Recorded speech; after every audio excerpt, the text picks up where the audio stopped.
Yo, yo, yo.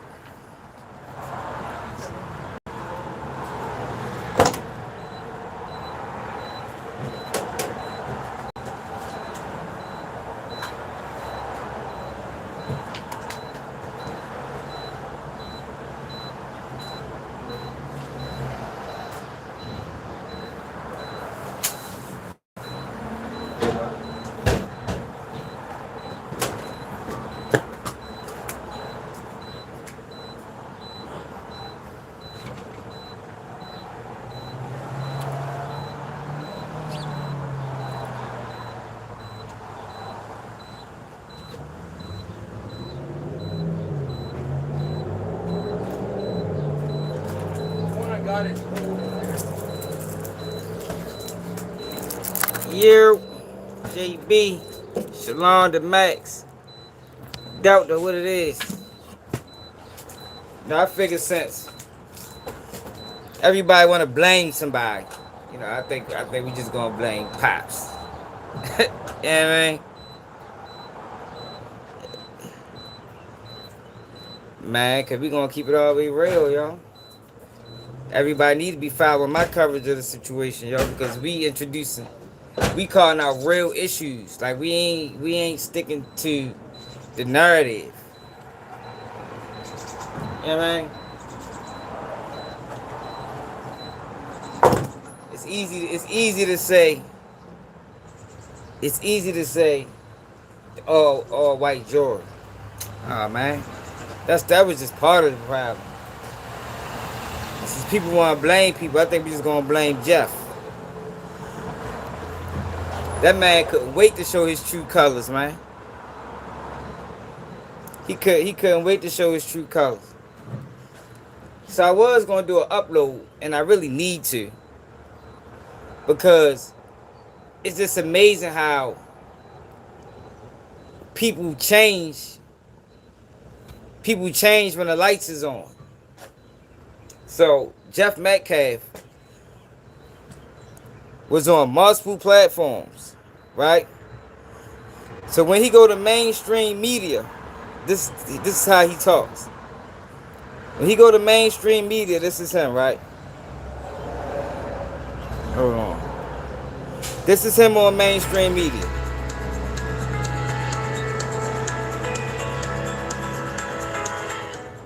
Are y'all looking at Realtor.com without me?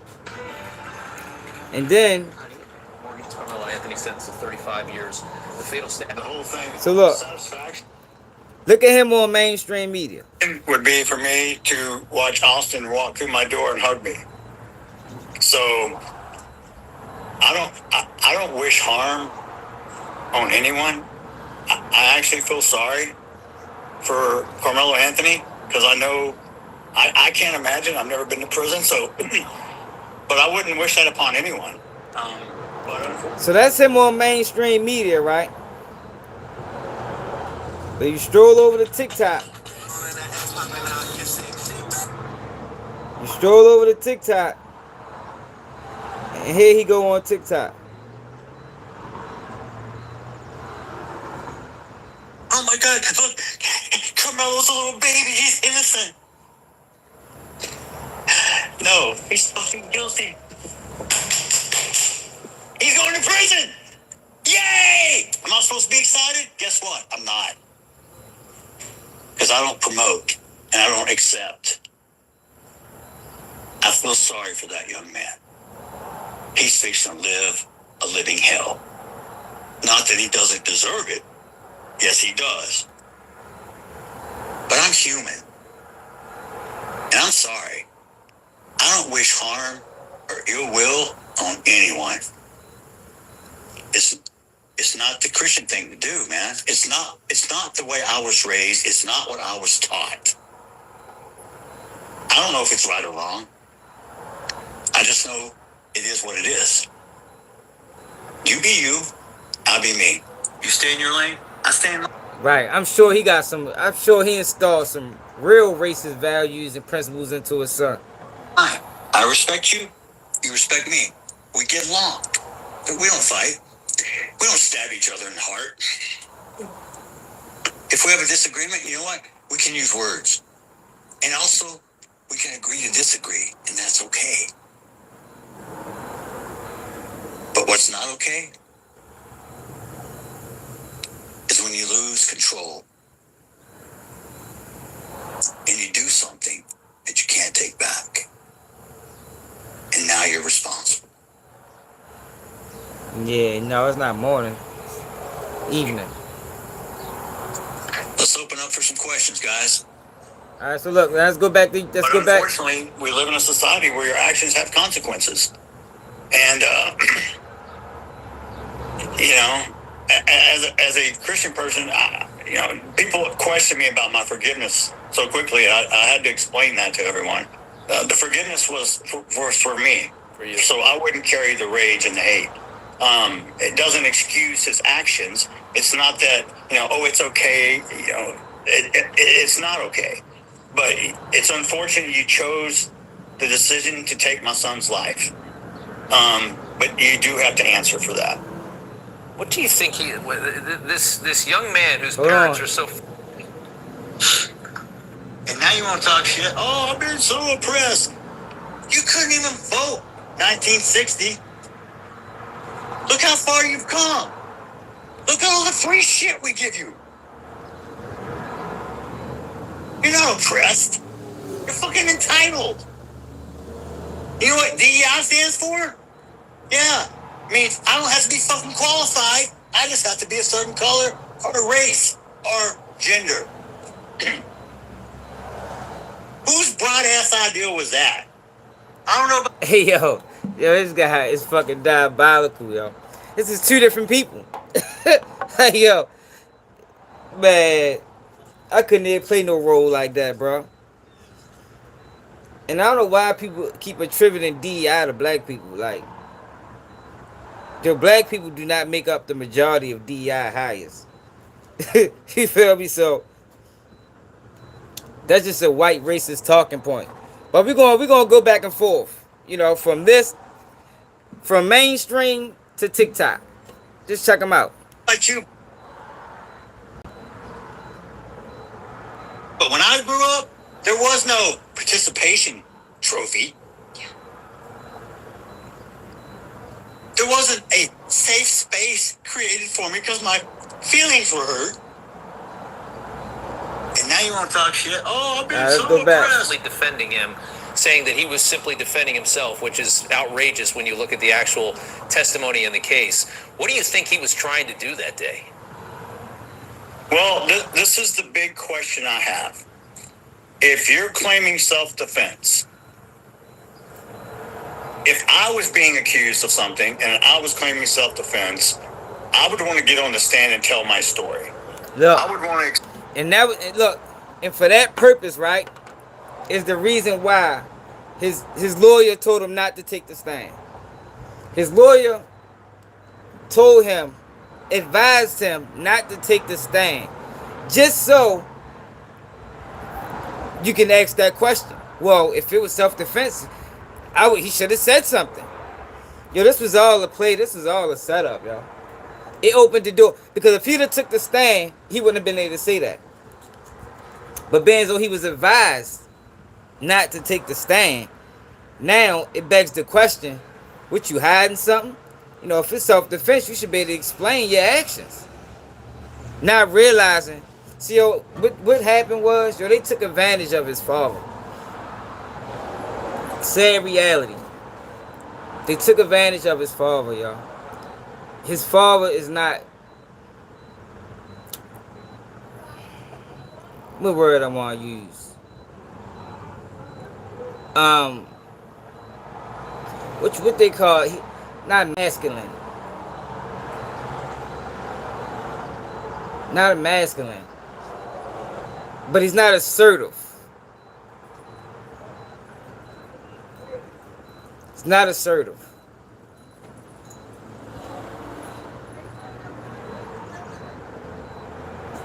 And they took advantage of that. They took advantage of that, y'all. They had everybody around this man father pulling him all these different ways. And he wasn't able to think for himself. And he was able to get pulled into this motherfucking bag of tricks that they had waiting for him. They took advantage of him, man. Stand and tell my story. I would want to explain exactly what was in my mind, Doug what is I up. was thinking, and why I reacted in the way I did. He chose not to. That says a lot. Maybe it was on the advice of attorneys. I don't know, but we'll never know the answer because he was never asked the question Look, of. we'll never know the answer. I bet the fuck we won't, man. I bet we won't. Because he was advised not to take the stand. So it can make him look guilty. Him not taking the stand in this case made him look guilty, man. And that was the whole play. You feel me? There is no way I'd have sat around and let that happen to my child, yo. I don't know how Pops allowed that. Somebody need to get me in contact with that man. Let me be the voice. Let me be the voice for the family. You heard me? I ain't gonna sell him out. And we ain't just going for anything either. We distancing themselves from Charleston White. We don't want his money. Get the fuck away from Charleston White, man. We don't need nothing from Charleston. Outside of if you want to give us a say cheese interview, that's cool. But anything outside of that, no, we not fucking with y'all. Cause he a turncoat. He a turncoat. You know what? That's the problem. The father had too many turncoats around him. But let's check the pop. Let's check Pops out. Oh my God! Look, Carmelo's not okay. Oh my God! Look. But I want you to look at that quote. I want you to read it with me. A lie is temporary, but the truth lasts forever. I want to say that one more time so it's loud and clear for everybody to hear and understand. A lie is temporary, but the truth lasts forever. You know where I found this quote? I know the person who's looking at me right now does. I appreciate it, Mr. Drew Anthony, off your Facebook page. How poetic justice is served. You just do a big softball and knock it out of the park. Thank you for making it so easy for me.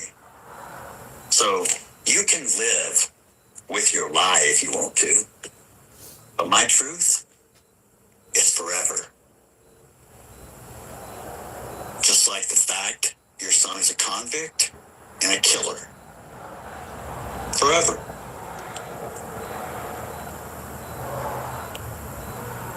Forever's a long time. What's your master plan, Mr. Anthony?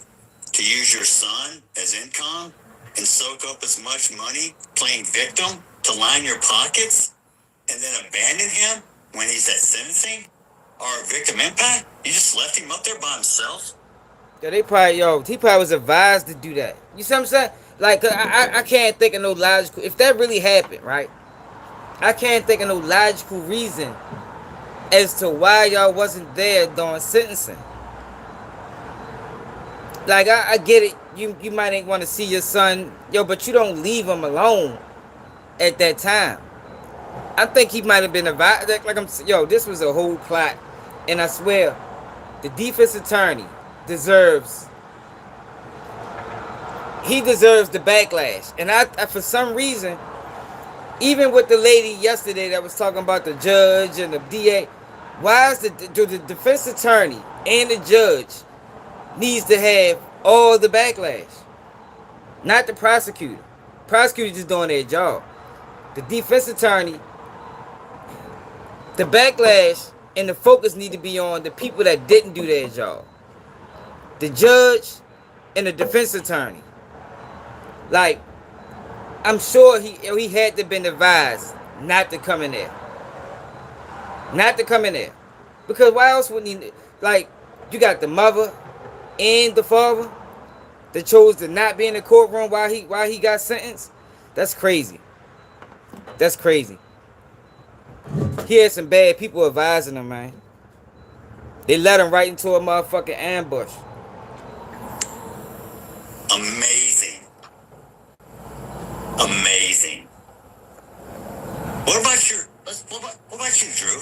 What kind of father are you? You want to talk about what kind of father? All right, let's talk about what kind of father you are. Let's talk about your arrest. Let's talk about your warrants. Oh, was it drugs? Coke? He did. Tell me some other shit. Let's pull it up. Because I'm welcome every one of you to pull up my criminal history. Someone who tried to make up some bullshit saying I'm a sexual assault person, guess what? If you're convicted of sexual assault in Texas, you have to register. Please check the registry. Please check my background in criminal history. It's not there. You tried to spin a narrative. Yo, the crazy thing about it, right, is he playing a role. I think Carmelo Anthony's father and mother is the same way on camera that they is off camera.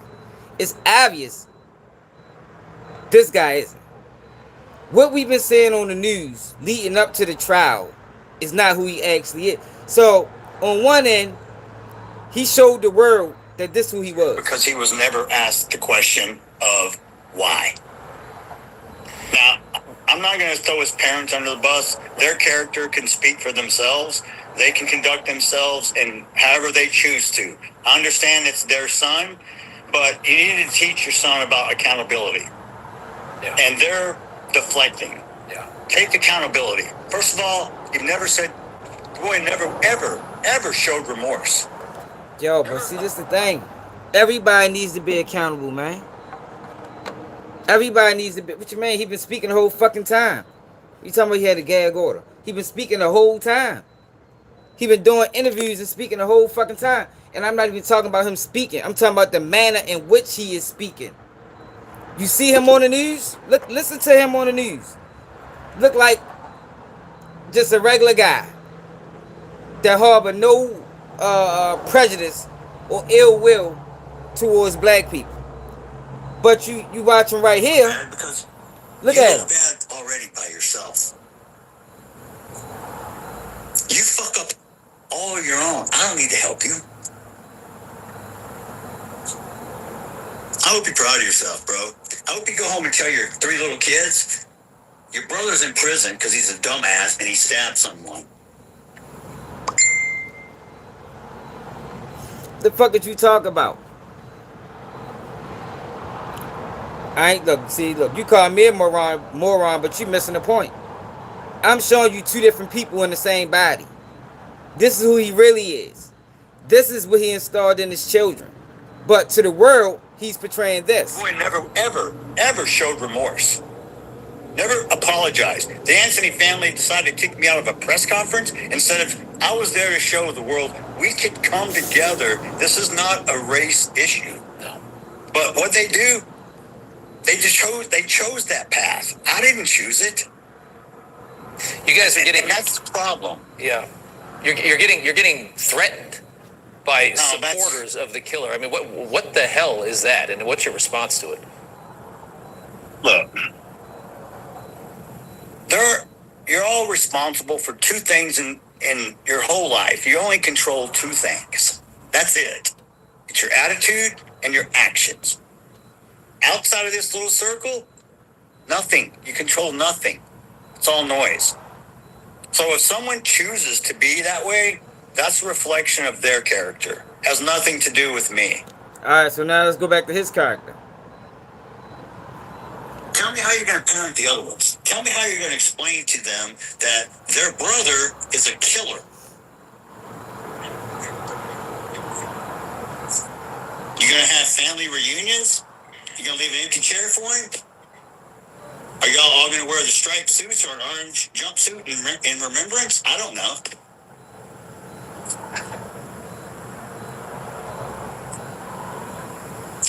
Your name will be forgotten.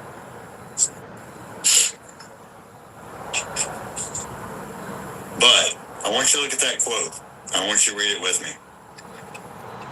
A lie is temporary. Just look at the difference in who he really is. And now you want to talk shit? Oh, I've been so oppressed. You couldn't even vote 1960. Look how far you've come. Look at all Now, the free this is shit. the same guy. This is the same guy that just went on this news channel and said I was there to offer peace. I wanted to pray with the family. No, the fuck you didn't, bitch. You lying ass. You're not oppressed. You're fucking entitled. You know what DEI stands for? No, let him talk. Yeah. I mean, I don't have to be fucking qualified. I just have to be a certain color or a race or gender. Now look at him right Their here. character has nothing to do with me. When I go to heaven, I feel that my faith and the way I have conducted myself, to the best of my ability, I'm not perfect. No, I'm human. I have anger, rage, emotions, and at the end of the day, I feel like I will get into heaven and sit beside Austin, and then I will have understanding. You don't get my point. Yo, my point is he played the fucking character. Well, my point is that TikTok interview he did is more aligned to this. He's displaying a false image right here.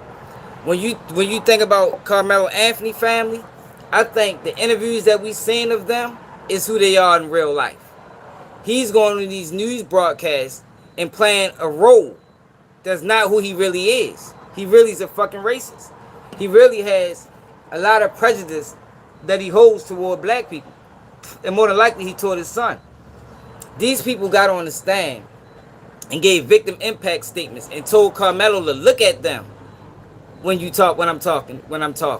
Like, oh, who the fuck? See, this is the thing that be, yo, who do these people be thinking y'all is? Yo, you don't have you can't tell me to look at you. Like, who the fuck is you? Then, if you smack all the shit out of them, and then you wrong. That's a game that a lot of y'all play, man. Y'all play this motherfucking game where you want to be passive aggressive, and then when your passive aggressiveness get met with real aggression, now you a victim. Man, get the fuck out of here, man. And that's what the fuck happened with his son. He tried to be passive aggressive, and it got met with real aggression, and now he's a victim. And man, fuck out of here, man. And I'm not happy that anything happened to him. I think, and I told y'all that I think Carmelo Anthony was wrong for what he did. I just don't think it was first degree murder. I don't think he should have been charged with first degree murder.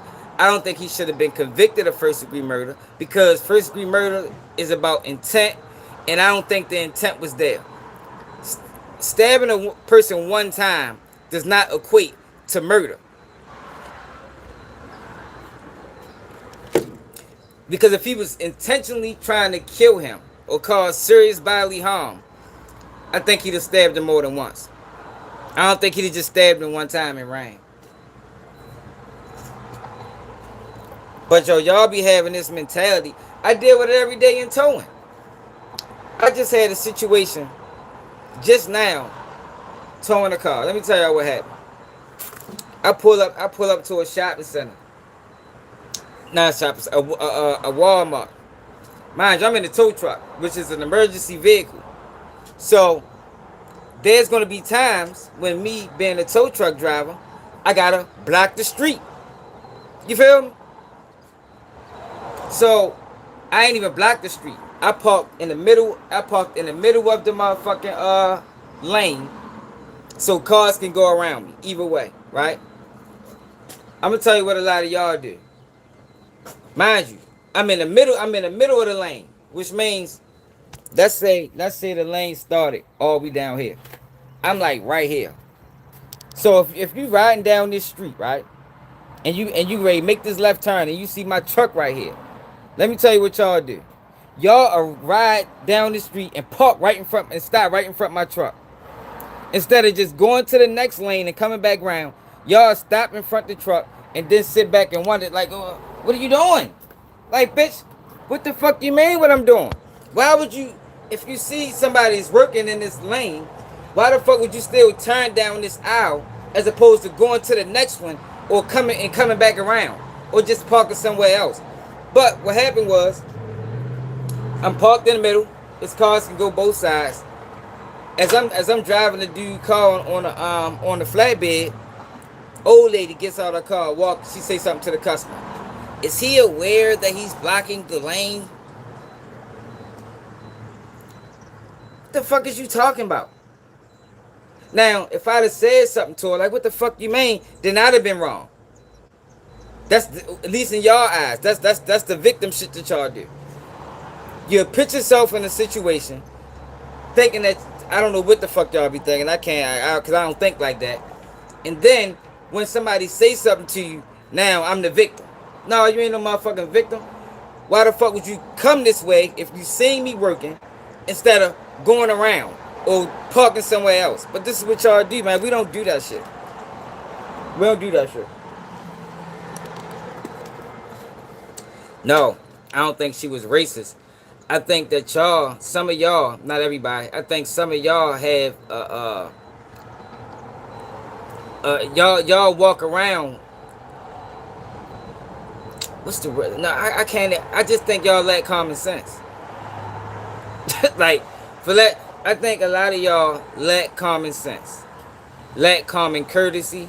Y'all don't think about other people, and it's all about what I want done, what I need done, and y'all willing to inconvenience another person for that.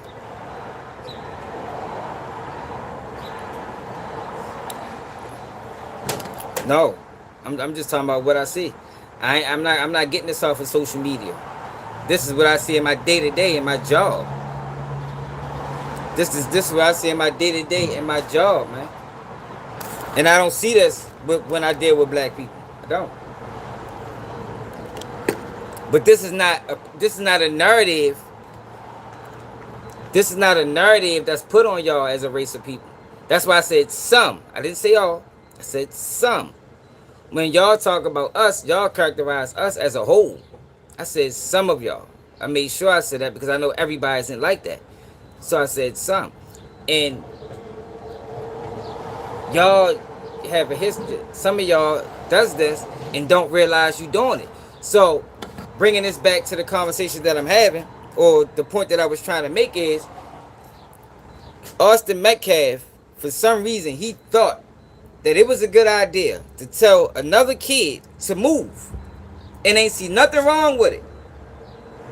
Even y'all, even the Austin Metcalf apologists or supporters, y'all have yet to acknowledge the fact that all of this could have been avoided if he just didn't mind his business. If he just mind his business, none of this would have happened. But y'all can't admit it. Y'all can't admit it. Everybody keep blaming Carmelo. I can say Carmelo handled it the wrong way. And I can say also that Austin Metcalf handled it the wrong way. But based off his father, I can see why he's that way. He got a certain level of privilege he walk around with.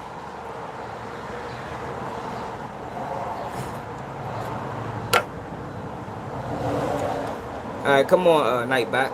He got a certain level of privilege, because what would make Austin think it was a good idea to tell this kid who he don't know to move? Yeah, and Myth, that's where I'm at with it. That's what I'm saying. I'm not saying Carmelo Anthony is innocent. I'm saying it wasn't first degree murder. I'm saying 35 years is extreme for the situation and the circumstance and the age and it was extreme. That's all I'm saying. And y'all got a problem with me saying that. Y'all think he should have caught life. When we got situation after situation after situation that's similar, where kids got way less than 35 years. 10 years, 15 years, 20 years. But 35? Man, that's crazy, man. 35 is crazy. And it's fucked up, though, that y'all can't step outside of y'all, whatever prejudice y'all got against black people, to acknowledge that, 35 years is extreme. He wasn't intentionally trying to kill that boy. He was scared. And it's like, for some reason, black people are not allowed to be scared. I don't know why. We're not allowed to be scared. We can never use "I was in fear of my life" as a defense ever. And it doesn't work. It doesn't work in our favor. Everybody else in the world can be scared except for black people. You feel me? Black people cannot be scared of nothing. The court does not recognize black fear. That boy was scared, yo, and he made a mistake. He made a bad decision, but it shouldn't cost him 35 years, man. No, maybe 15, 20 at the max. But if he'd have caught 15 years, I wouldn't have had nothing else to say. If Carmelo Anthony would have caught 15 to 20 years, I'd have been like, hey, you know, I get it. Yo, but the fact that he caught 35 years and y'all sitting back acting like he should have caught more time is crazy, man. If y'all sitting back acting like y'all didn't see how I fucked up that trial. See, the problem is y'all wasn't following the right media sources. Because people don't want the truth. People just want reassurance. And that's the world that we living in. And most of y'all don't even realize y'all don't want to know the truth. Because if you want to know the truth about the trial, watch Nick at Night. But since what she's saying didn't align with what y'all want to believe, then y'all just discredit her. But what she said aligns more with the truth than Newsmax or any of these other mainstream media platforms. But y'all don't want the truth, man. Y'all don't want the truth. I don't think it was self-defense. I don't think, yo, I contribute a lot. I'm a tow truck driver, man. I save people. You might need me one day. Watch what you say, man. If I make you wait for 3 hours. Fuck boy.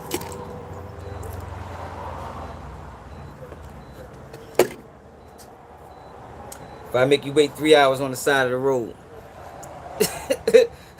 Or the buff in the middle of the HOV lane. Shut the fuck up.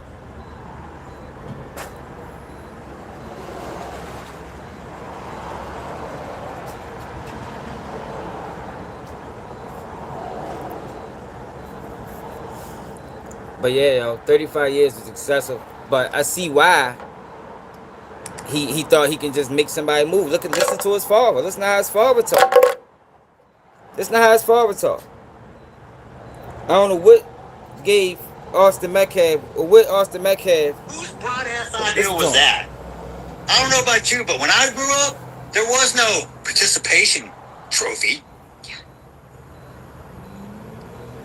There wasn't a safe space created for me because my feelings were hurt. And now you want to talk shit? Oh, I've been so oppressed. You couldn't even vote. Listen to him. Listen to his racist ideologies. Like in his mind, in his world, right? Yo, black people in America wasn't given anything. Everything that we got over here in this country, we had to fight for. It's not defending a murderer, y'all. Like, yo, you keep saying we defending a murderer. I'm just saying. I can't speak for nobody else. What I'm saying is he didn't get a fair trial. And I'm not saying that because he didn't have black jurors. That's not why I'm saying that. I'm saying that is because the fix was in from the beginning. The judge didn't allow cameras in the courtroom.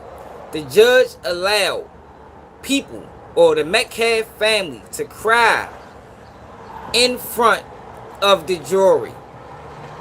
He never told them stop. He didn't give him any warnings. He didn't do any of that. And see, and the crazy thing about it is, this should be common sense. Y'all should be able to look at that and say, yeah, that is crazy. I see how a victim family crying can prejudice the jury. I see how that can, but y'all can't even do that. Like, y'all, something simple as that. Common sense. Obvious. Y'all can't even sit back and say, dang, you right. That is crazy. That is wrong for the judge to allow that. I mean, how can he get a fair trial? Or the jury reach a fair verdict when the victim family is sobbing uncontrollably in front of them. But y'all can't even do that, man. Y'all can't even do that. That's just sad. It's fucked up.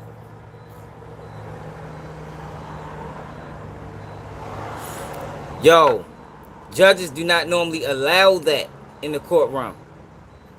Judges make sure they tell the family, do not show no emotion. I've covered several trials with victims, and that's what they say, man. That's what they say. If you can't control yourself, you might need to step out.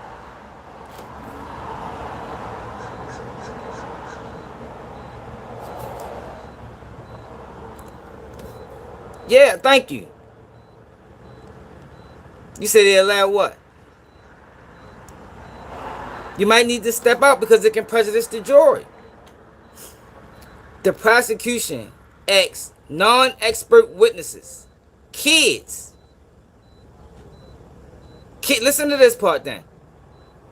Was these kids supposed to have been able to answer, was this self-defense or murder? Y'all don't have no issue with that either? No, I ain't saying no. I didn't say no. Listen, since you're a paralegal, keep it real, original main girl. Original main girl. Listen, this is what I'm saying. Do judges not tell victims' family, if you can't control yourself, you're going to be escorted out the courtroom? Do they not do that? Original man girl, I'm talking to you specifically. You say you was a paralegal. Do judges not tell victims' family, if you can't control yourself, you're going to have to be removed from the courtroom?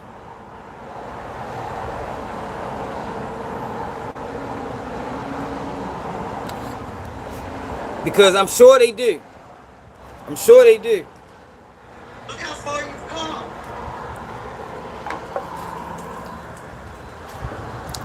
The defense asked. They usually give them exactly. Thank you.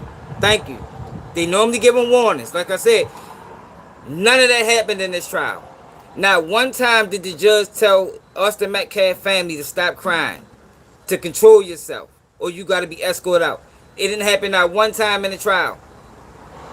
There's people that witnessed, that covered the trial, that said the jury was looking at the family while they was crying and shaking their head. The judge didn't stop none of this. This is my issue. It's not the fact that he was found guilty. It's the fact that he was found guilty for first-degree murder. It was the things that was going on in the courtroom that I know is not allowed. No, so a jury of your peers just means that it got to be a representation of the city you're in or the county you're in. He was in a county that's majority white, so more than likely a jury of his peers were going to be white people. That's why I don't really have no issue with that. I have an issue also. Hey, since you're a paralegal, to answer this, why was students asked the question by the prosecution, and it wasn't objected to, of was this murder or self-defense? Every single witness, every single juvenile or young adult witness that got on that stand was asked that question, and the defense didn't object not one time. Not one time. That's my issue. One witness, I'm not spilling no lies. This all happened. Fuck is you talking about? See, look, y'all didn't. That's not true. It should be a joy similar to your race, social standing. Yeah, but if you in a town that's majority white, then you know what's the odds of you having a few? They might could have got one black juror, but what's the odds? Like the odds was against them. That's all I'm saying. Another thing. One witness said that Austin pushed him, but he didn't push him to hurt him. No objection. No objection. How is this witness, who's not an expert, who's a student at the school, how is this witness able to determine what Austin was thinking at the time? Yeah, but they can't. The jury decides intent. Not the witness, not a juvenile. Those things are supposed to be objected to. Whether it got overruled or not, he didn't object to none of it. None of it. One witness even said that you can tell that Carmelo Anthony came there with an agenda. What? No objection by the defense. No objection by the defense. Defense didn't make. What I'm saying is he didn't get a fair trial. Now, if they'd have gave him a fair trial and he was found guilty, he still shouldn't have been murdered.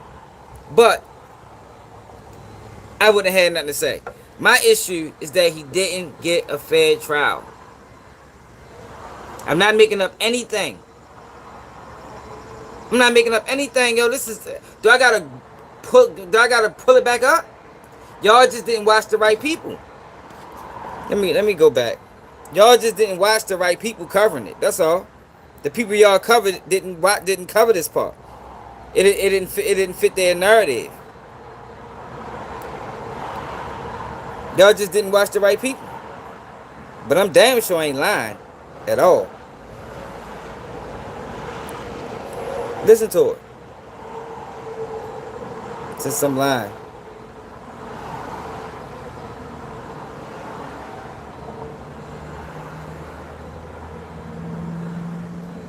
Y'all just, y'all didn't want to hear this part. It didn't fit your narrative. Listen to this. I didn't say. I know it wasn't self-defense. I'm not saying it was self-defense, but it wasn't first-degree murder. That's what I'm saying. Afternoon, and met with me at the property. Like y'all argue with me so much, y'all not even listening to what I'm saying, man. No, they didn't receive them funds. Them funds was released in increments, so ain't no telling how much money they got out of that shit. Listen to this. To school. Listen to this. You ain't supposed to have a weapon at school, but kids is bringing them to campus and they fight. Like to donate to my social provoking him when people at this point did Hunter get involved? Another thing. The defense allowed the prosecution to create this narrative that Carmelo Anthony provoked the situation with damn near no rebuttal. Damn near no rebuttal. Like, how you provoke a situation where somebody approached you first? I agree. I think that it was negligent homicide. Murder one. He's convicted of murder one. I think it was negligent homicide at best. Negligent homicide at best. Manslaughter.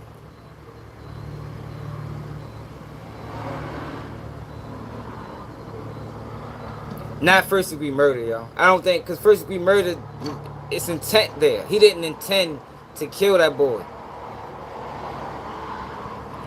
He ain't going to no tent. See, y'all go making shit up. Why y'all do that? Hey, yo, y'all crazy as a motherfucker. Hey, yo, y'all will make something up to fit y'all narrative. Like, he didn't fucking go there with the knife already open. Hey, yo, y'all crazy as shit. Hey, y'all gotta stop. Yo, the excuses that y'all make to not acknowledge the truth. Sometimes, yo, it is comical. Like, for real. Like, sometimes it is fucking comical. How many excuses y'all make to avoid just accepting the truth? What it is, man. Listen to it. He said Hunter didn't get involved. He was sitting to the left of Austin and below Mello. And all he... Yo, Yo, he got called to the tent by somebody he thought he knew. But listen to him. Listen to the questions. Hey, paralegal, you still here? Is the paralegal still here? He didn't see the stabbing motion. It was so push. What was Hunter doing? Hunter stayed out of it. He just watched. Austin grabbed Melo's hoodie and pushed him enough to get him up out of his seat, but not to seriously hurt him. Come on now. Objection. Objection. Yo, you can't speak into what his... Did you hear that? How is that not objected to? The defense allowed a non-expert witness to say he pushed him up enough to get him out of his seat, but not enough to hurt him. Yo, you object to that. You can't make that determination. You're not an expert at velocities. You're not an expert at the velocity of a push by a person that's 210 pounds. Like, you're not an expert at that. You can't speak to that. The prosecution, the defense said nothing.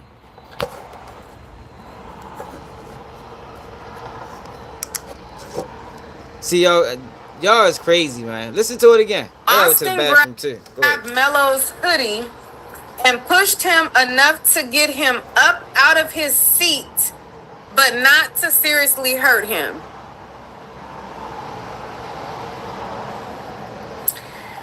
So you gonna push me enough to get me out of my seat, but then try to downplay it as this like, oh, but it wasn't really like, yeah, he pushed him enough to get him up out of his seat, but not to really hurt him though. Yo, that should have been objected to, man. That should have been objected to. He didn't object. My issue was the defense, man. Like, y'all sitting here arguing with me. Y'all don't even know why I feel so strongly he was railroaded. It was the defense, it was the judge, and it was it basically was the defense, because based off how inadequate the defense was, I can't be mad at the jury for finding him guilty on first-degree murder. I can't be mad.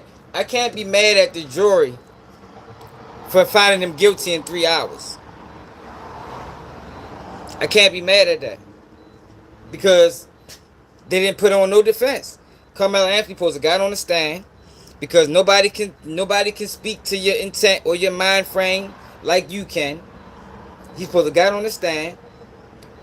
The defense supposed to have been objecting and stop letting these witnesses just say anything. The judge should not allow the Metcalf family to keep crying. I just told you what I'm trying to say. Y'all not listening? Without at least giving them a warning.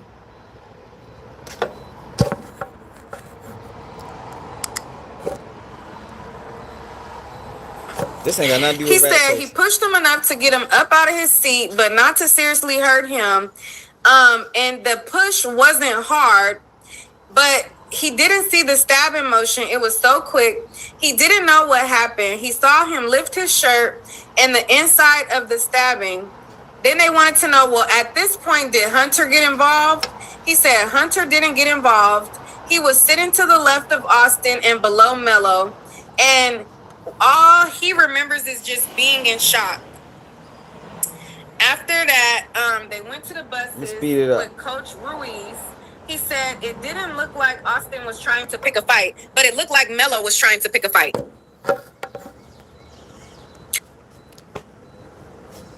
Listen to that testimony. So the kid who initiated the confrontation wasn't trying to pick a fight, but Melo was trying to pick a fight. Objection. Argumentative. You get me? Objection. Argumentative. No objection, though. I'm saying, yo, the defense was in, the fix was in. He didn't get a fair trial. And the prosecutor, the defense was on it.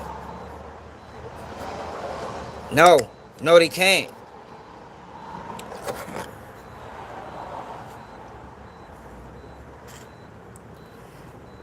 Do judges exclude family members? That's hold on. Let me try. How can I phrase this question?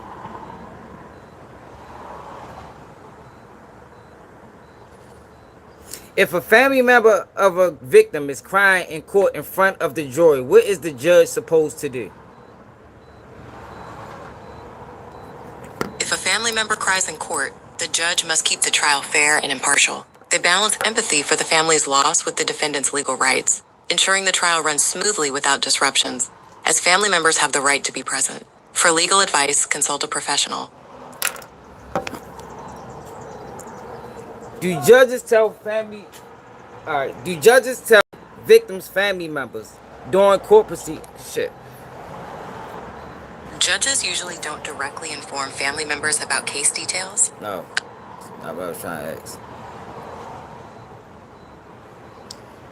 Can crying in front of a jury prejudice them in their deliberation? Yes, crying in front of a jury can influence their decision-making. Emotions, even tears, can affect how jurors think, even though they are told to focus on facts. It can impact the case in both negative and positive ways. For legal advice, consult a professional. If the family member of a victim is crying in front of the court, can the judge excuse that family member?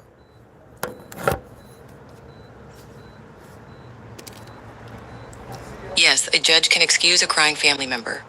They have the authority to maintain order, so they can ask the person to leave if the crying becomes disruptive or could influence the jury. For legal advice, consult a professional. Come on, y'all know what the fuck I'm talking about, man. It can influence the jury. He not once told them to chill out. Not one time. Austin was bleachers behind, like he was a few bleachers down. Carmelo is sitting down the whole time. He walks up on him and push him, but it didn't look like he was trying to get a fight. But it did look like Carmelo, who was sitting down the whole time, it did look like he was trying to get into a fight. And it appears that Carmelo was the one provoking him when Austin was the one that came at him sideways.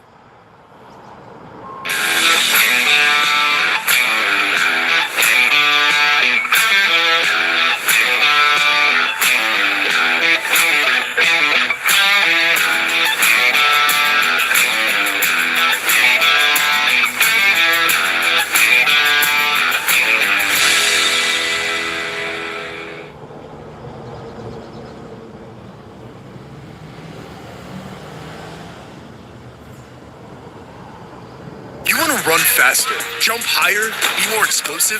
Meet Victory, the performance insole engineered to help unlock your full athletic potential. A comfortable top cover and patented full-length carbon fiber faceplate, which stores and returns an athlete's energy for maximum explosiveness. From high school athletes on the field and on the court to elite athletes in college and in the pros. Feel for yourself why athletes everywhere trust Victory to up their game. Go to victory.com/TV for a special TV offer now.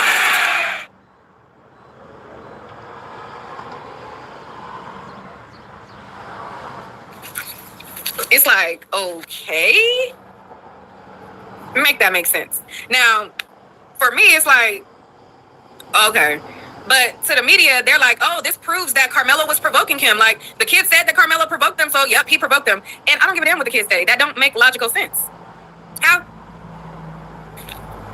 How he provoking, but y'all up on him? That's crazy. So anyways, if you guys are just tuning in, make sure to hit the like button. This is part 2. I went over a lot of details in part 1. This is a cannibal fun. So I'm unwilling to fight him. It's Meet at Night Media on the Cash App. We would greatly appreciate it so much. And let's continue. So let's see. Okay, so he said it looked like Melo was trying to pick a fight. Melo did not look like he was unwilling. Yo, they didn't fire the lawyer, yo, because the father isn't that type of guy, man. Like, they took advantage. It just was a perfect storm for a railroad. The father wasn't.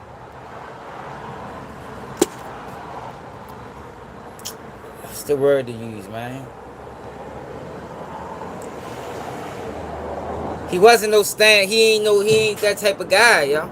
Like, if that was my son and I watched that shit, yo, the first recess, Lord, I need to talk to you outside. Like, yo, what the fuck is you doing, bro? Why you not object? Because he never been through the court process before like that, so he probably didn't even know what was going on in real time. But if that was my son and his life was on the line, hey, Mike Howard, you gotta tighten up. The next time they ask one of these kids, was this self-defense or murder, and you don't object, we gonna have you. He supposed to object to every single fucking time, even if it got overruled. At least it would be on the record. At least it'd be a point of contention in the appeals process. He didn't object to nothing. Nothing.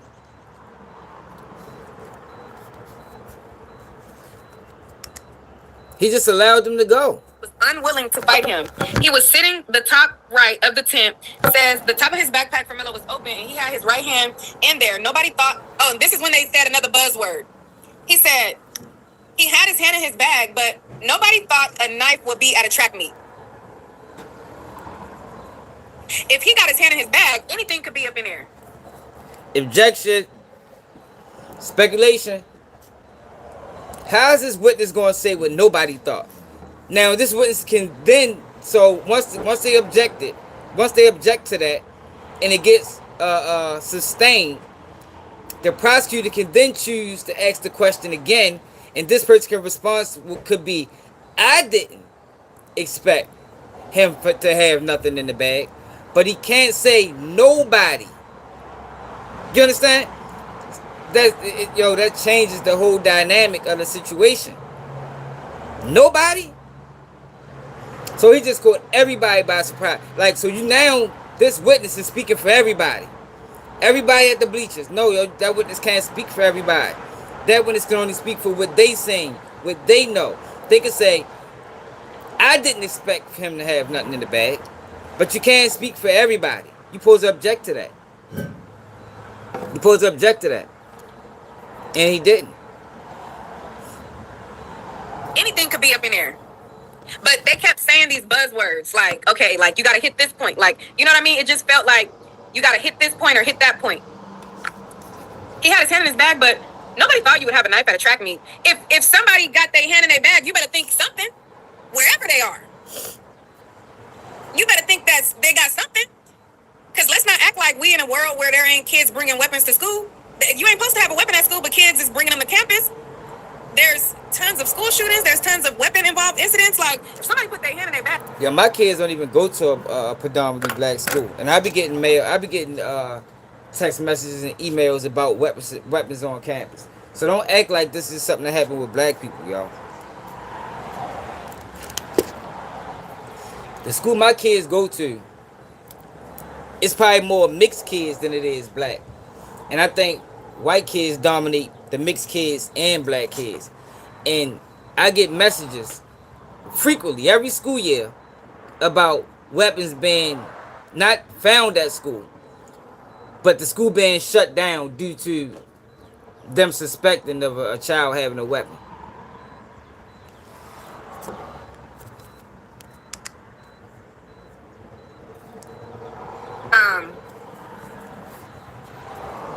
The fuck?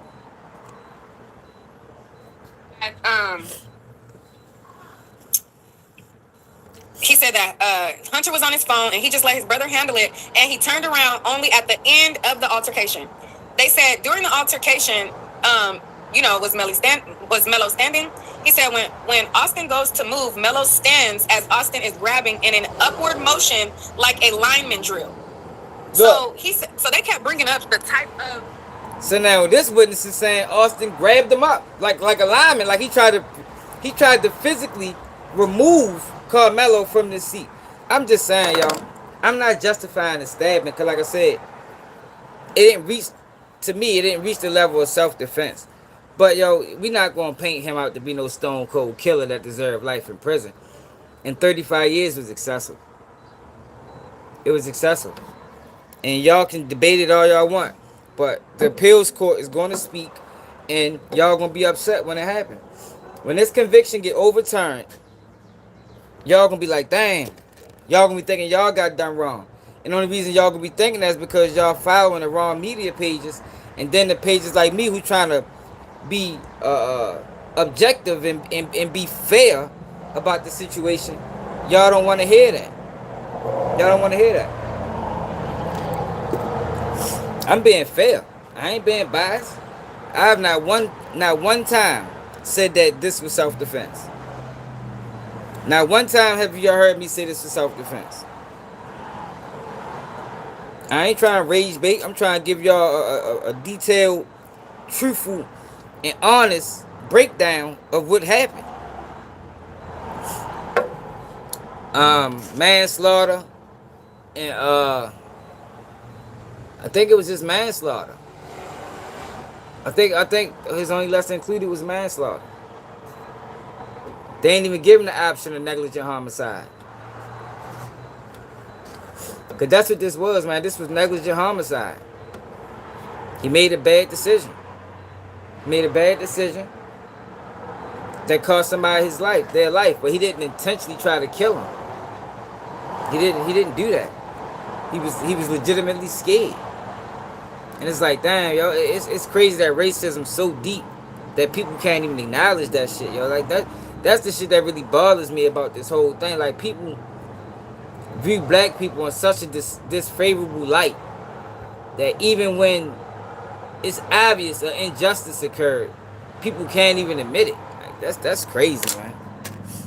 That's crazy, motherfucker. That's sad, man. For real. Nothing wrong with my race. The same thing wrong with your race. We got ignorant people. We got violent people. We got drug abusers. We got just like y'all race. We got crazy people.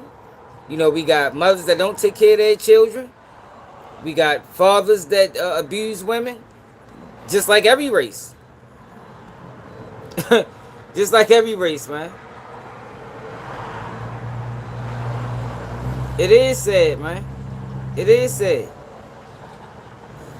Yo, nobody co-signed that. You think black people, I'm sure it happened before, for one. But yo, nobody co-signed that. That man had mental health problems, man.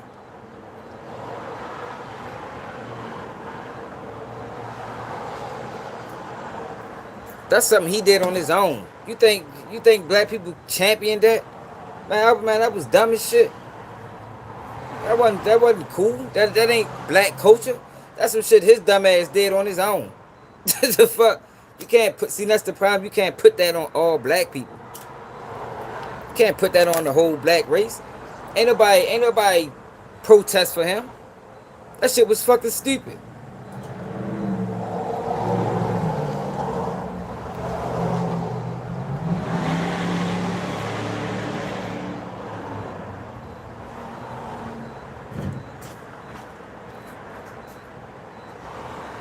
That shit was dumb as hell, man, when he pushed that girl, man. What the fuck was wrong with y'all? Just like the dumbass dude that stabbed the girl on the fucking bus for no fucking reason. Nobody co-signed that. That's not black culture. You can't put that on a race. Y'all do school shootings and shit like that.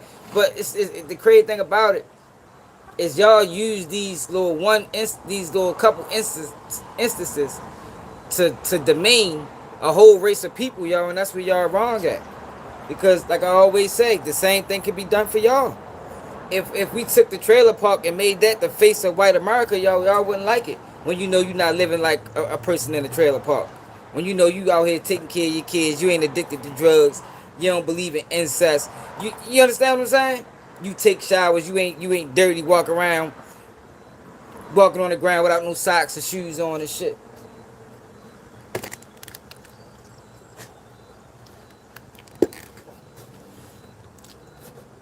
Yep, not all trailer parks. Google Omaha, Nebraska.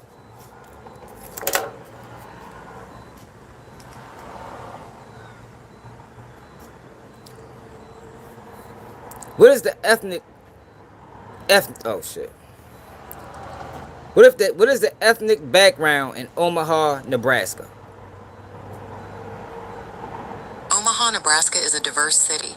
Its main ethnic groups include white, Hispanic or Latino, Black or African American, and Asian populations, with roots in European and indigenous heritage. Is there a crime problem in Omaha, Nebraska?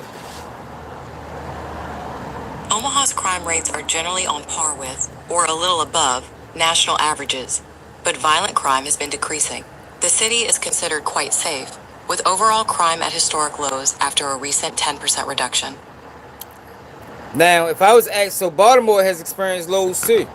But if I was to ask, what is the crime rate in Baltimore? I guarantee that I'll speak about the lows.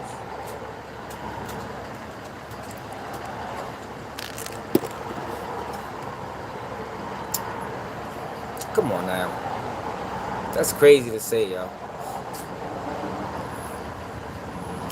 Yo, make sure y'all here in September. Yo, on Keep It G News, September is white on white crime month.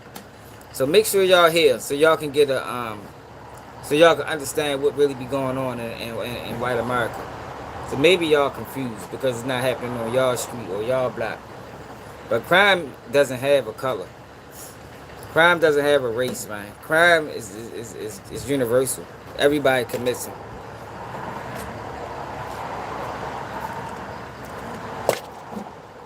So we got what?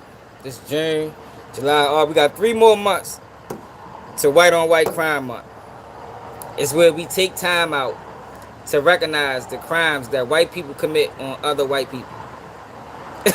So make sure y'all here for that, man. Make sure y'all subscribe to the channel. If you don't tune in no other time, make sure you here for the month of September. I don't live in poverty, brother.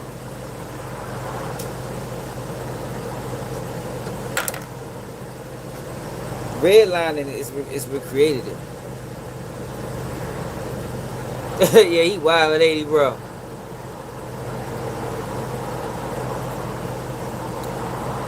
Redlining is what created ghettos, y'all. For the people that didn't know, look it up if you think I'm lying.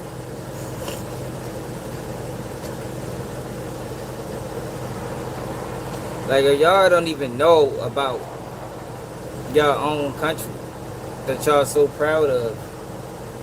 Y'all don't even know about it. And it's crazy how y'all be so infatuated with black Americans, yeah, but we don't care enough to even watch anything that y'all got going on. Which is crazy, right? Why is it like that? Why is it that y'all care so much about what's going on with black Americans and we care nothing about what's going on in white America? Why is that, yo? Y'all ain't never think that was strange?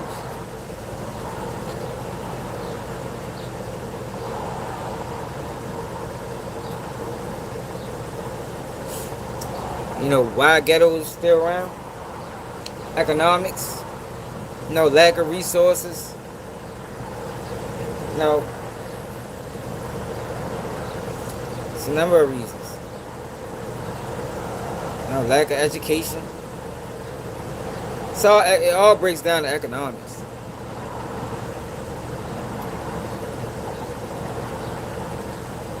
Man, hell yeah. That's not the excuse, that's a fact. What you just said, why see? Then that's another thing, man.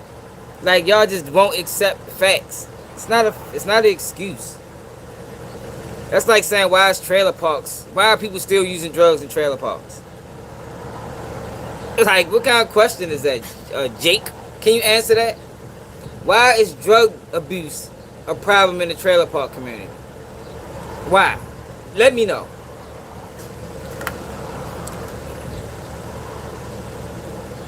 Let me know, Jack, since you got all the fucking answers. Why do white people believe in incest? Do you know the answer to that?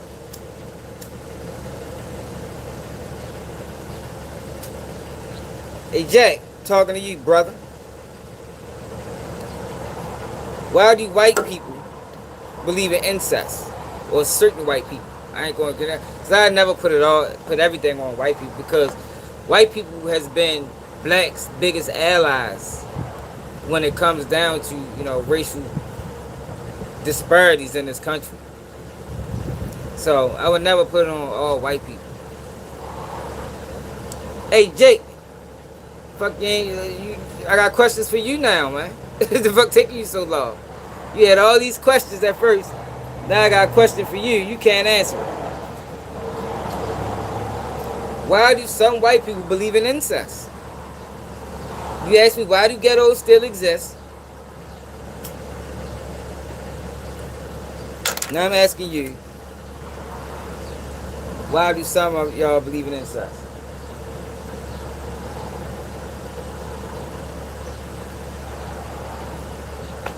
One answer. What's up, man?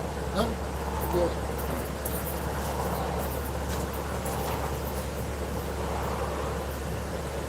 Let me know.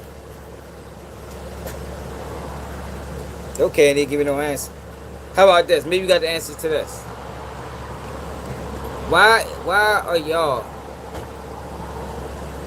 Why can't a lot of y'all handle stress? Why does it seem like black people is more equipped to handling stress?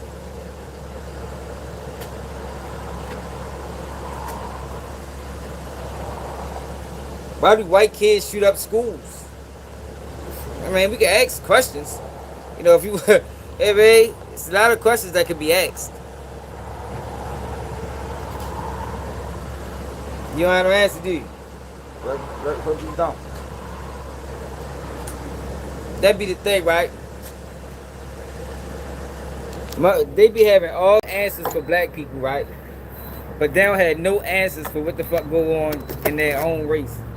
Like, niggas, they got no answers for that shit.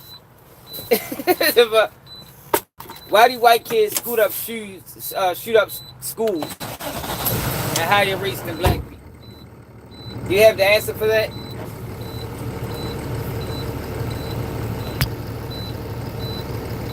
Inquiring minds want to know. That Jake done got out of here.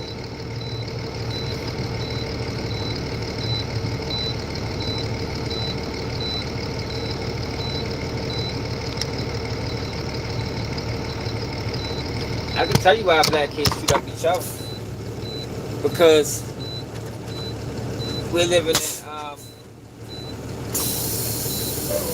in impoverished environments where respect is everything. And the minute a person feels disrespected, a lot of times we don't know how to we don't know how to conflict resolute. Now, why do white kids shoot up schools? You said I answered that question? Now, answer my question. Because I think it's a parenting issue. I think y'all doing a horrible job at raising y'all children. Some of y'all, not all y'all. I think some of y'all are doing a horrible job at raising y'all children. Where, enough so to where your child can be radicalized in the comfort of your own home without y'all knowing it. I think if my kids is radicalized, I would know. I ain't gonna lie. If my kids is radicalized enough to the point where they could shoot up a school, I think I would be able to identify that and stop that shit before it even reach to that point.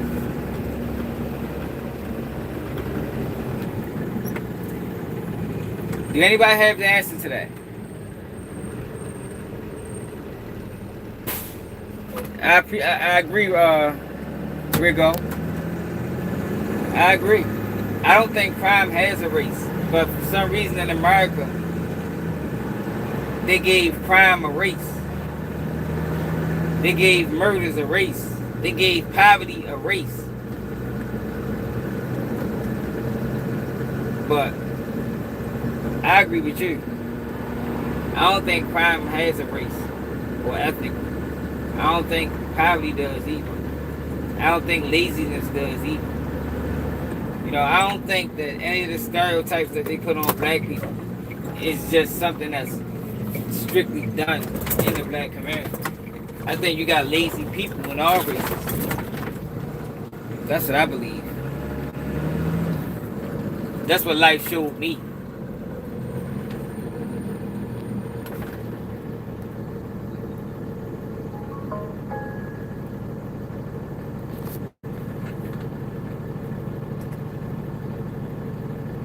Yeah, that's what life showed me. I'm not contradicting myself. I'm asking questions. I'm asking questions, yo, because y'all got questions for me. So I think if y'all got questions for me and I can answer y'all questions if I can, I think y'all should be able to answer mine. Y'all have yet to answer why do white kids shoot up schools at higher rates than black kids.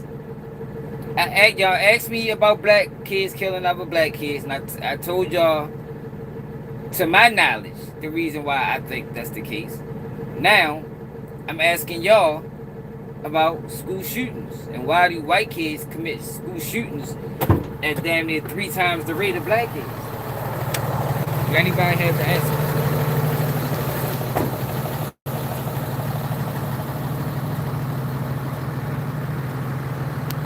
Oh, you don't got the answer.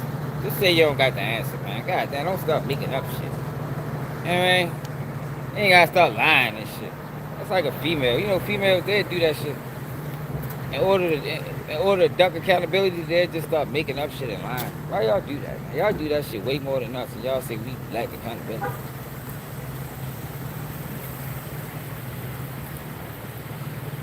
Shit is crazy, man.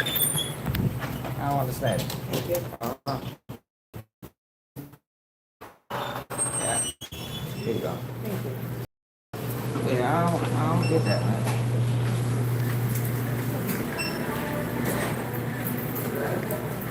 What's going up here, man?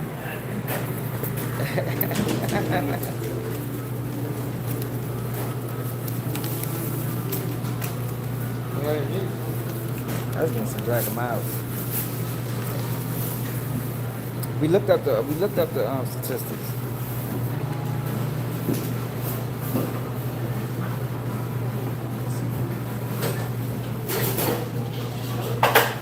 That could be it. How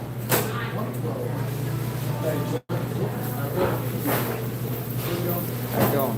Let me get a pack of regular Black and Mild classics.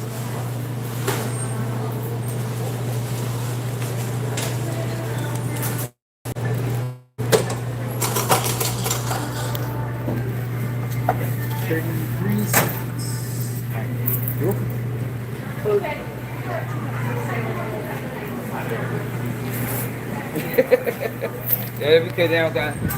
Yo, what I realized is that y'all the ones that lack accountability, man. Not us, man. Y'all be deflecting a lot. Y'all deflect a lot.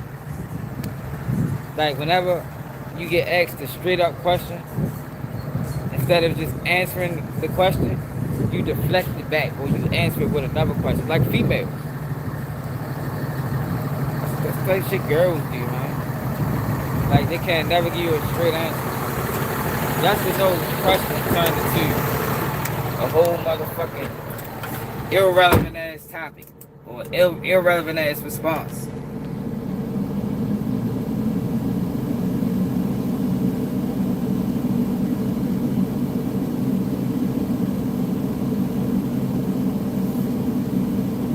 Yo, the FBI crime statistics say that white people commit most of the violent crime in America. That's what the FBI crime statistics say. FBI crime statistics say that white people commit almost 7% of the rapes, 66% of the rapes, and 70% of the sexual assaults in this country. But nobody wants to talk about that. All people want to talk about is the murders. White people make up damn near 80% of the DUI arrests. Damn near 80%. Let's talk about the drunkenness. The drunkenness in the white community. Yo, drinking and driving is a very, very, very dangerous thing to do. Very dangerous. Y'all don't want to talk about that, so I get it. I get it.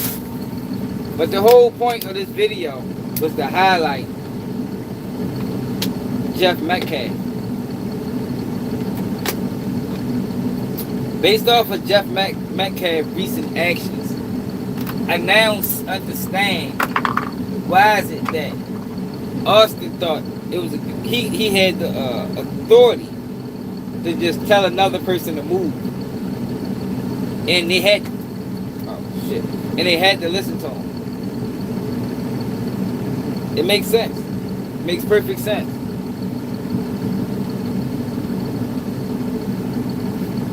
His father has that same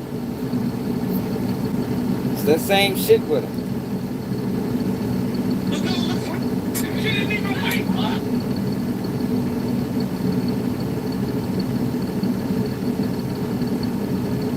His father got that same shit with him.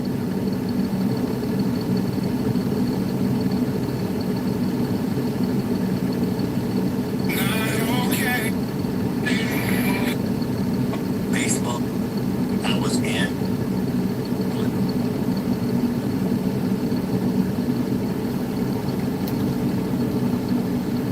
Yes, I am blaming his father.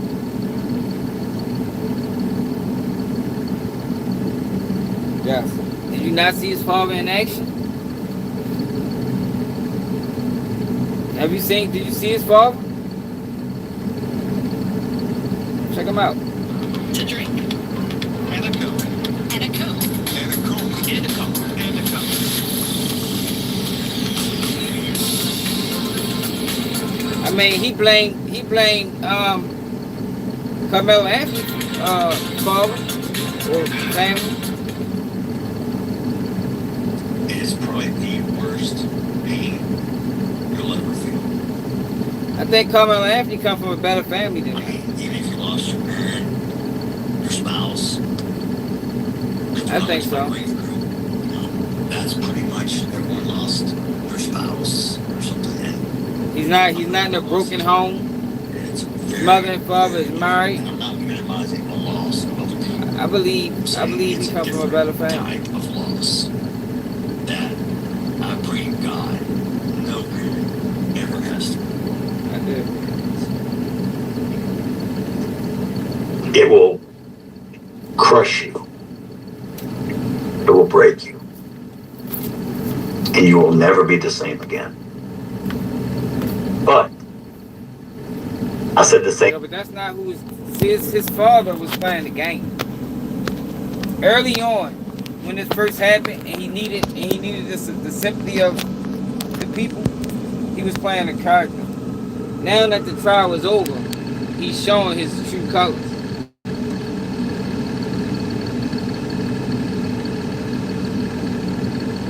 No, they didn't raise a murderer, but they raised a kid who thought he had authority over another kid.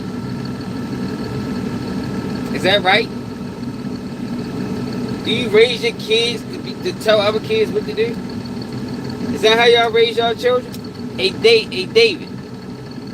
Do you raise your kids to tell other kids what to do?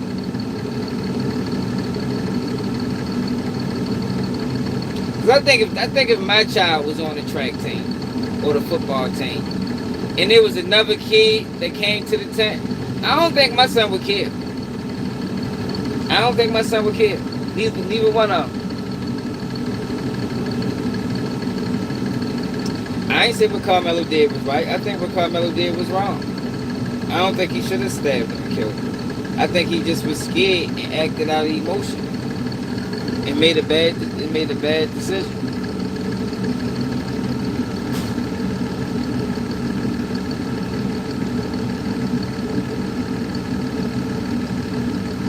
I'm from Baltimore. I think he just made a bad decision out of emotion. But I don't think they reached the level of murder. The same thing to myself when I had cancer. Hey man, right, together, our boys were very well rounded, very diversified. We don't see color. We're not racist. What? Yo, anybody that said they don't see color is lying. Everybody sees color. This is America. This is America, y'all. This is not Australia or Afghanistan. This is America where everything is about color. And we didn't make it this way. We have friends of all diversities, nationality, ethnicities. It doesn't matter. I'm like God. God doesn't see color. Justice. Yo, he said he was like God. Is any of y'all like God? Do any of y'all think? How many of y'all think y'all like God, man? Cause that's the fuck he said. This man said, I'm like God. What the fuck make you think you like God, bro? You ain't nothing like God. Doesn't see color. Hate doesn't see. That's where we're going to intercept them. Okay. Then it was Hunter's turn. I don't think I could have done it, but he did. Never quit. That's one thing about my boys. They never quit anything.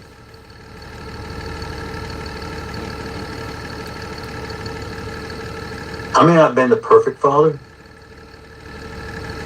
but I was a damn good one. I think he's a horrible father. He had a great brother. He had a great mom. All three of us worked together to help. All three of us grieve differently. All three of us feel the loss differently. There is no playbook to grief. There's no instructions. There is no time limit. Oh, you'll get over it. Oh, in time you'll feel better. Anyone who says that, I'm going to slap the shit out of you. Damn. And go, did that hurt? This man is violent. Why he ain't talk like this before? I ain't never. This the same guy that said, you know, I went to the Carmel Anthony Family Church, you know, to offer peace. Now he out here trying to slap the shit out of people.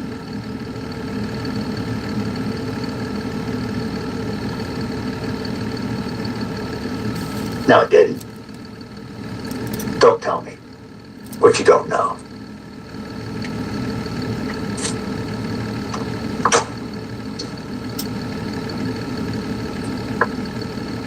Me, Hunter, Austin, best hunt ever.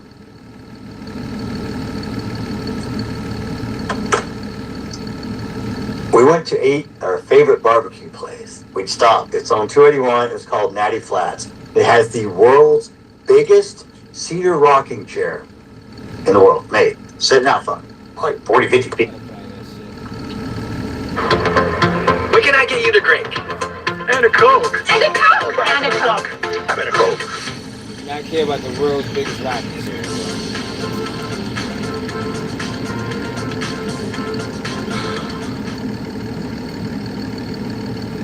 They're going to grow up. They're going to leave. I pray to God it doesn't wind up in the situation I'm in where they pass before you do. But there's no guarantees in life other than taxes and death. And hell, I know people that cheat death and taxes. So, I don't know.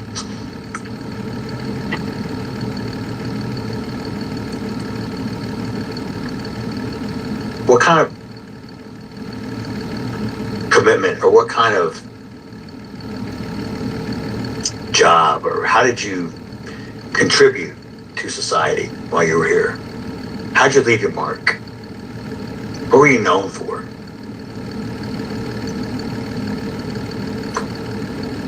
Ask your friends, ask your sons, ask your daughters. How do you see me? What do you think about me? Look yourself in the mirror. Ask yourself, who am I? Are you lying to yourself? Or can you look yourself in the eye? I've taught my boys about respect, integrity, humility, love, kindness. There was a story that was once told to me. I'm sure many people have heard it. I'm going to condense it. About the old Indian chief talking to the young buck. Oh, man. He says inside, guess what? You can't make no more money. He's guilty. Well, fuck with me. Go ahead. Stay out of my life. That would be There we go. hot topic. There you go. Or you'll have some legal crusade you can join, maybe. Or lead, possibly, in your 89 South. And the only thing about you is I like your dog. That's about it. In your house? Dude, I'm not one to judge. But you don't live in some sprawling mansion. Really? Clean your house. You look like a fucking hoarder.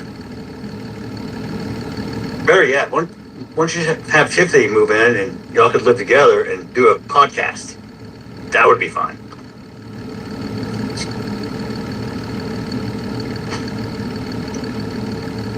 Stay out of my life. I'm not inviting you in. Go find somebody, go kick rocks in somebody else's backyard. Because if you come in my backyard, you won't be kicking rocks. I promise. Oh shit! Is that a threat? Did he just threaten somebody, yo, on fucking TikTok? His ass need to be banned. It's like a threat to me. They're gonna be mad as shit. So all the people that still want to... And the fucked up thing about it, they're gonna be mad when Mello get out. Because, or if not even get out, when his sentence get reduced, because they following the wrong blogs. And the blogs that they following is lying. And the blogs is telling the truth. They don't want to accept it. So it's gonna come as a shock to them when that happens. Come fuck with me. Go ahead. I'm here. Guess what? I've taken every single blow you have given. And guess what? I'm still standing. I'm still here. All you irrelevant pieces of shit are gonna dissipate. Like a piece of shit in my toilet. When I flush it, it just goes away. The same way, dude. You're all gonna go away. Because guess what? Guess what? You can't make no more money. He's guilty. No more TikToks and debating. Oh my God, Mr. Metcalf is this. He did this. Oh my God, look, Carmelo's a little... I think he's jealous of Anthony Metcalf.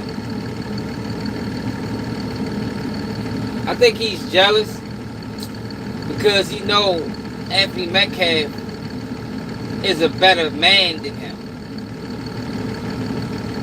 And I mean that by definition. You know, he take care of his family. He's still married. You know, he take care of his kids. I think that bothers him.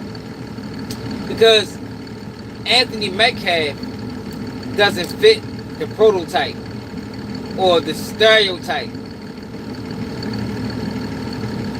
You understand? He don't fit the stereotype. He's not the stereotypical black male. And that bothers him. It bothers him. He don't like it. My God, Mr. Mac... Because right now he's being who he is. But in all them interviews that he done previously, he was playing a role. He was being fake. And I think what we seen from Anthony Metcalf is who he really is in real life.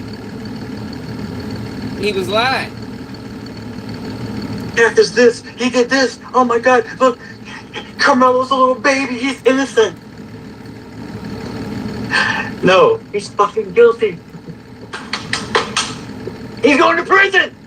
Yay! Am I supposed to be excited? Guess what? I'm not.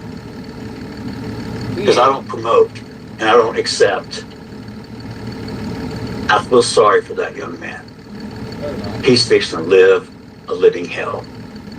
Not that he doesn't deserve it. Yes, he does. But I'm human. And I'm sorry. I don't wish harm or ill will on anyone. It's not the Christian thing to do, man. It's not the way I was raised. It's not what I was taught. I don't know if it's right or wrong. I just know it is what it is. You be you, I'll be me. You stay in your lane, I stay in mine. I respect you, you respect me. We get along. We don't fight. We don't stab each other in the heart. If we have a disagreement, you know what? We can use words. And also, we can agree to disagree, and that's okay. But what's not okay is when you lose control and you do something that you can't take back. And now you're responsible.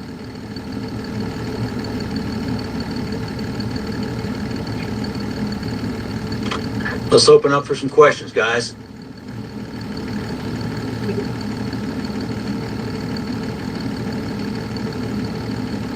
Anything to drink? And a Coke. And a Coke. And a Coke. And a Coke.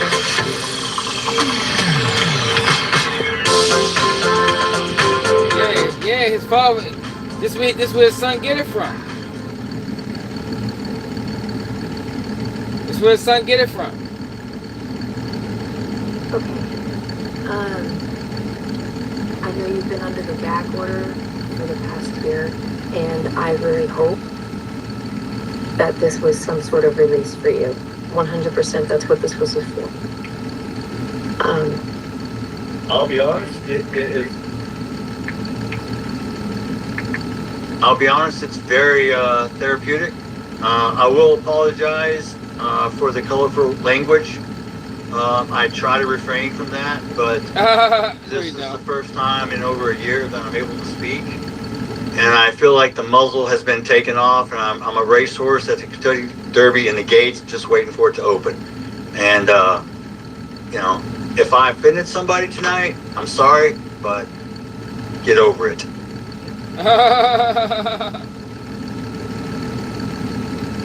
Thank you, Jeff. You certainly didn't offend me. Every deer in that county was safe at that moment.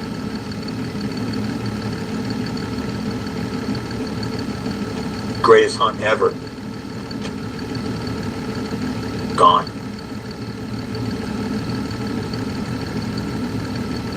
Graduation. Very touching. I'm trying to put a thumbnail on this video.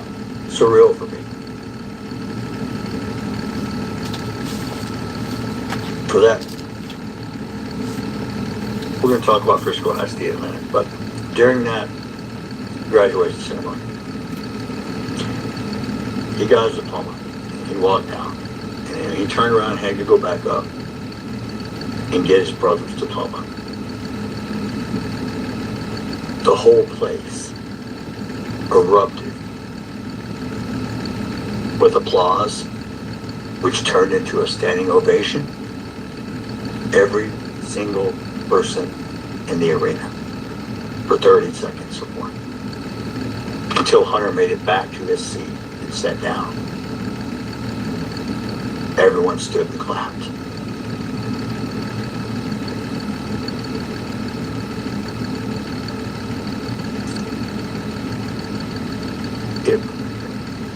I can't even explain how I felt.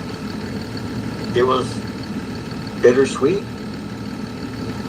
I was so happy for Hunter and so proud. But at the same time, his brother should have been there sitting beside him, not the empty seat.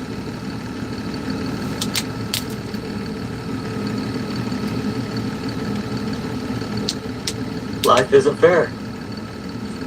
You have to play the hand you're dealt sometimes. It sucks.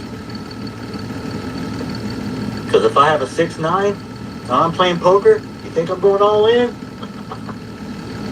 Nah. All in takes a whole new meaning. Everybody in the stadium had shirts. All in.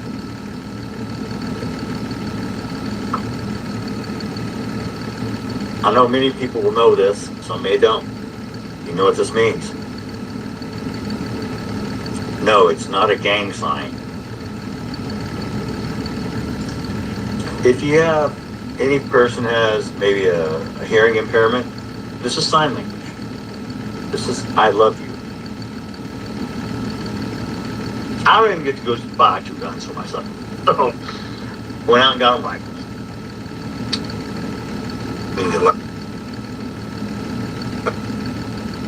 Hunt and go out.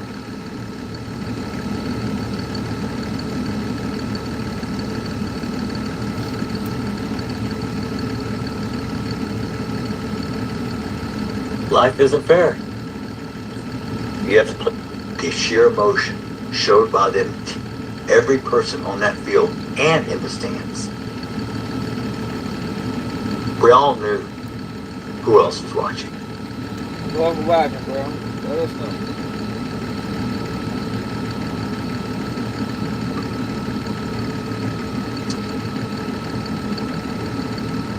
That was probably the highlight of the season for me, to watch those boys who worked so hard and sacrificed so much and loved Austin and laid it all out. Because we all dream about that moment if you play sports. You play basketball, the winning shot for the championship, 3, 2, 1, yeah! Kicking the winning field goal as time runs out, team wins. As kids, we always do that, playing around, you know, on the park, 3, 2, 1, and the crowd goes wild. Yeah, this was reality. This was real. What can I get you to drink? And a Coke. And a Coke. And a Coke. I'm in a cold.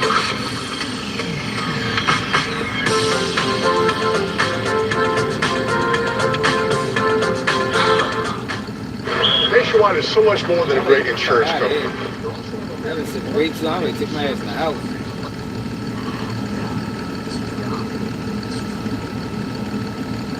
This was happening in front of me.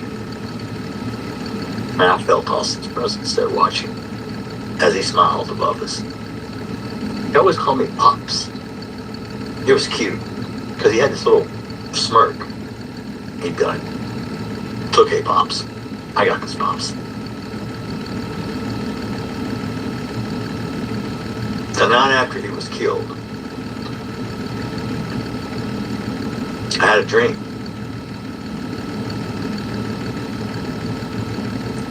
It didn't last very long.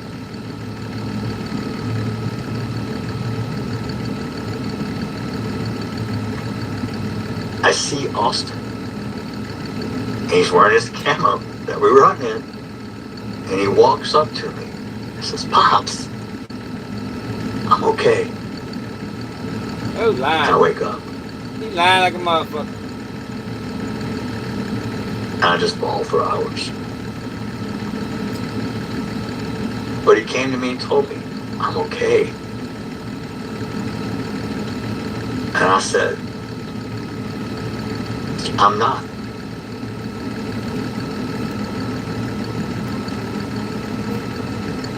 I was forever changed by that day. Not only me, but everybody in my family, everybody who knew him. And I want to talk about. Yeah, why they haven't released the tape yet? Typically, after a criminal trial is over, they release the evidence. Why haven't they released the tape?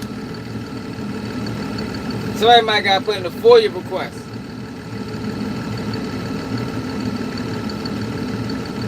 You know, the public has a right to view that surveillance footage.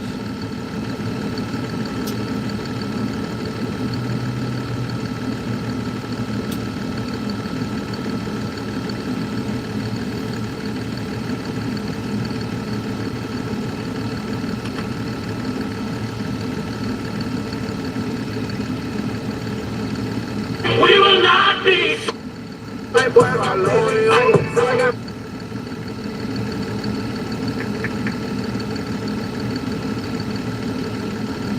Y'all can let me make something racist up so y'all can go viral.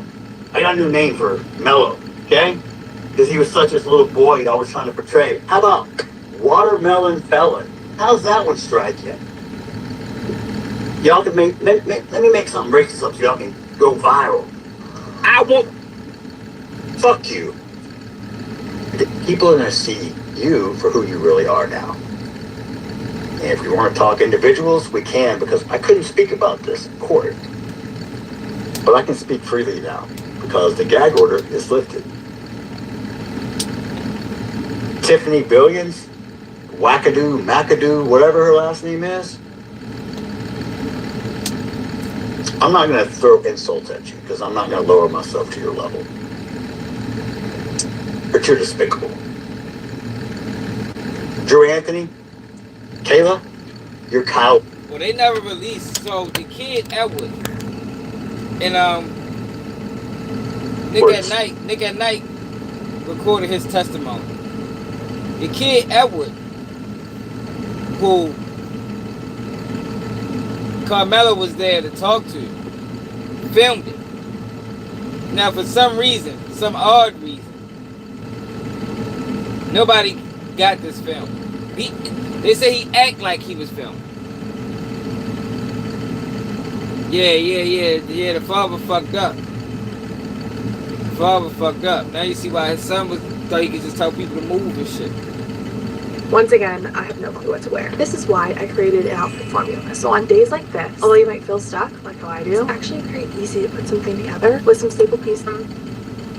So Khan Jr. Why he didn't Ben show this? Why did he mask this the whole time? Why he ever masked it? He could have still been himself with the gag order. He masked this behavior intentionally because he wanted sympathy.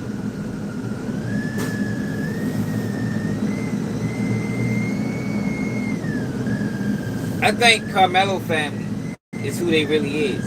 I think who they is on camera is who they is off of camera. Us Metcalf father is different off camera than he is on camera. He's different. And I can just imagine, the things he was telling his children about black people. I can just imagine. Everything happened for a reason, man. And it's fucked up that, like I ain't never going, laugh at him losing his son, but that shit ain't cool. It ain't cool.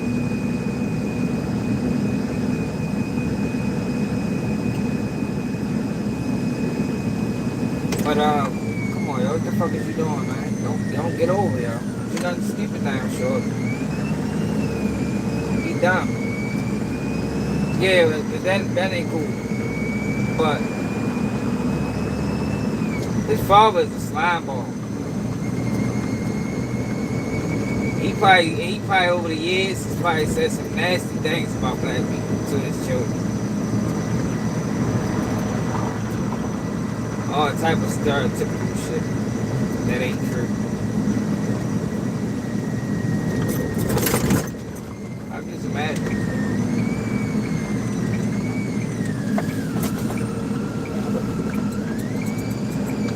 What are everybody doing?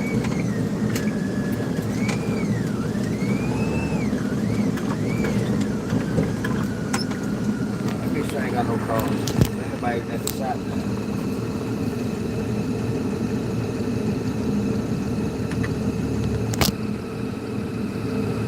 Nope.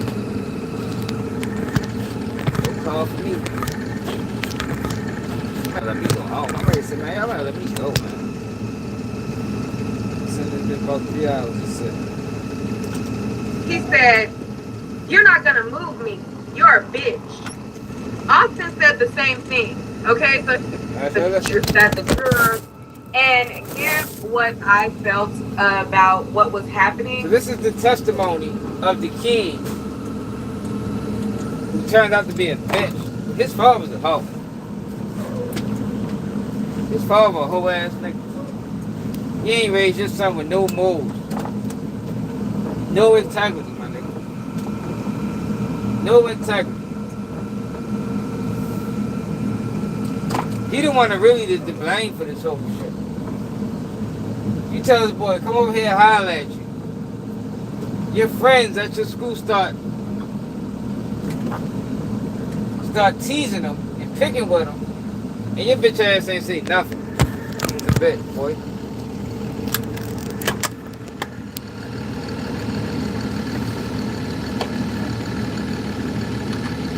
About what was happening.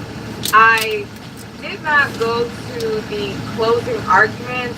That's the only time that I was not in the courtroom due to safety reasons. But every other day of his trial, I was there from the voir dire.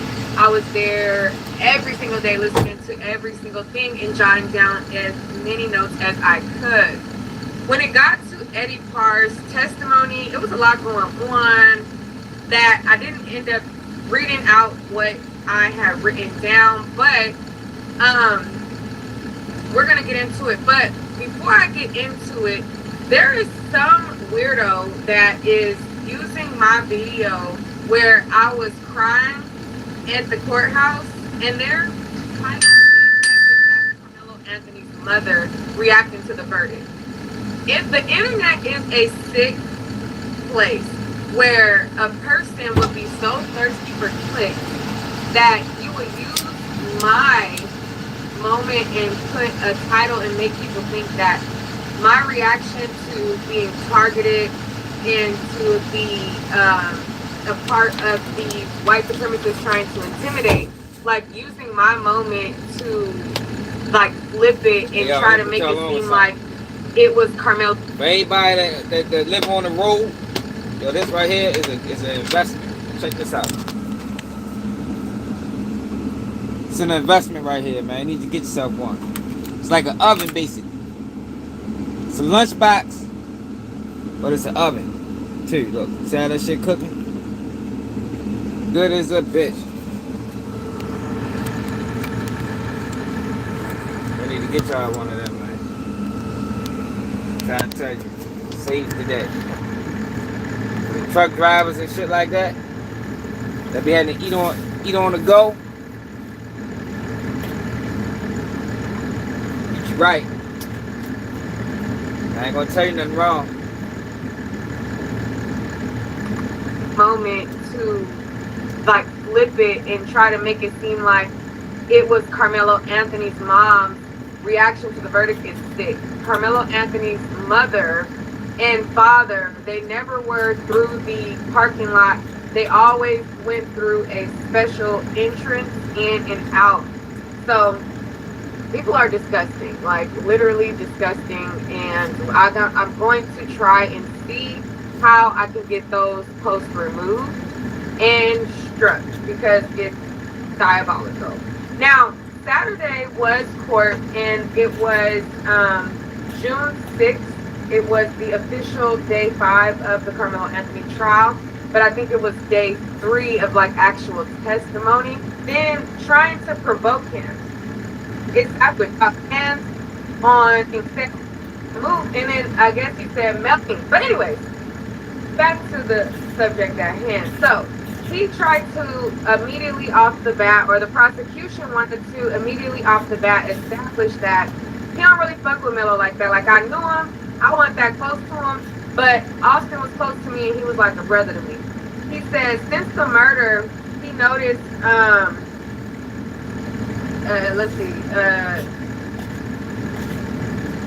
so they wanted to know like before the stabbing, what happened. And he said that Melo had, he noticed Melo and dapped him up. Then they wanted to know, like, where were you guys positioned at? Like, where were you seated? He said, towards the back of the tent. And what did you guys talk about? Like, did you talk about anything? He said, they just said hi to each other. That's it. He was trying to say, like, they had no conversation. They didn't talk. They just dapped and he didn't really talk to me because he was trying to minimize his relationship with Carmelo Anthony. And then they wanted to know, like, what was the vibe? What did you think about him being under your tent? He said it was weird. He was under their tent. he said it was weird that he was under their Now, tent mind you, because this is the kid. This is the kid that Mello went over there to talk to. Like, wild testimony. Wild testimony, man. everyone else went to their own tent. And they wanted to know, like, what did you call him? They said he called him Mello, and he said that he didn't talk that long. And then Austin entered the picture and said, who are you? Why are you here? And then they wanted to know, okay, well, so when Austin said that, what did Mello say? He said that he doesn't remember what Mello said.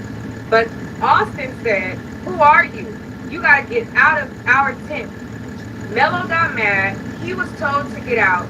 The way he talked was mad, a little bit.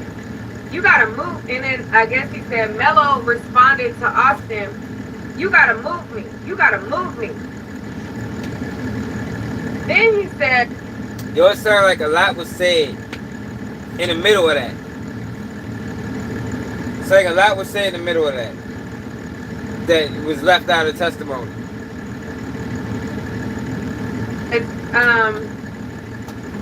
He said, you're not gonna move me. You're a bitch. Austin said the same thing. Okay, so he said they both were saying the same thing. Like he said, Mello said, you're not gonna move me, bitch. You're a bitch. And then he said Austin said the same thing. And then he said Austin was getting defensive. And then they wanted to know, like, what type of person was Austin or whatever. And he said, Austin always was leading and protecting us, defending us. Then Mello says, you're going to have to move me. Austin gets up. Mello puts hands on his bag. Thought he was, no, he said Mello put his hand in his bag. And they thought he was just trying to act. Well, we thought he was just trying to act tough because his hand was in his bag. And then they were like, well, like, what did you think about him putting his, like, what did you think about that? And then he said that, did you expect for somebody to bring a knife to a track meet or something along those lines?